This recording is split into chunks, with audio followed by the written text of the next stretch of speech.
خداع البصر وزلة المثقفين بقلم. إعجاز الفكر. عندما تغشى غبار سوء الظن حقائق الكون، تندب البصيرة حظها.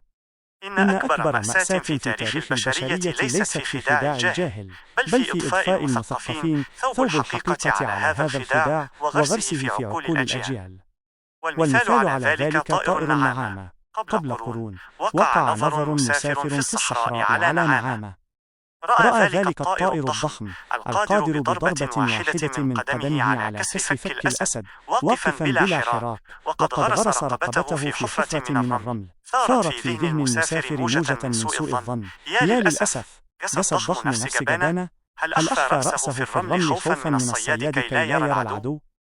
ذهب المسافر إلى القرى وروى هذا المشهد الناقص كقصة عن الجبن. كان هذا خداع بصر لرجل عامي، لأنه لم يكن يعلم أن في تلك الحفرة بيض النعام، ولم يكن يطاطئ رقبته جبنا، بل كان يقلب البيض بمنقاره ليوفر الدفء للحياة القادمة. لم يكن جبانا، بل كان حارسا انحنى لبقاء نسله.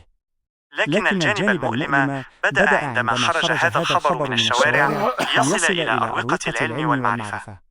أولئك الذين يعتبرهم المجتمع خاصة ومتعلمين وأصحاب قلم لم يكلفوا أنفسهم عناء البحث فيما رواه المسافر. الخطباء ضربوا الأمثال من المنابر: أيها الناس، لا تخفوا رؤوسكم كنعامة. الأدباء سجلوا اسم النعامة كرمز للجبن في كتبهم.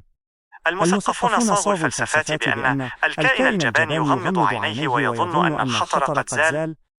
خداع بصر مسافر واحد حوله هؤلاء الخواص بختم تصديقهم إلى كذبة عالمية. ارتكبوا خيانة علمية بجعل مخلوق شجاع وصبور مشهورا بالجبن إلى يوم القيامة.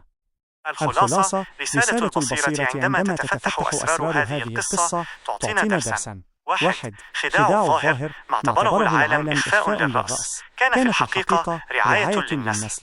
2. موت البحث عندما يجعل المتعلمون الأقاويل جزءا من كتاباتهم وخطاباتهم تموت الحقيقة. 3. جدار سوء الظن غالبا ما نعتبر انحناء شخص ما ضعفا، بينما يكون قد انحنى لهدف عظيم. يا صاحب العلم، قبل أن تصف كائنا بالجبن أزل عصبة التعصب عن عينيك، لئلا تهين حكمتك تضحية أحدهم.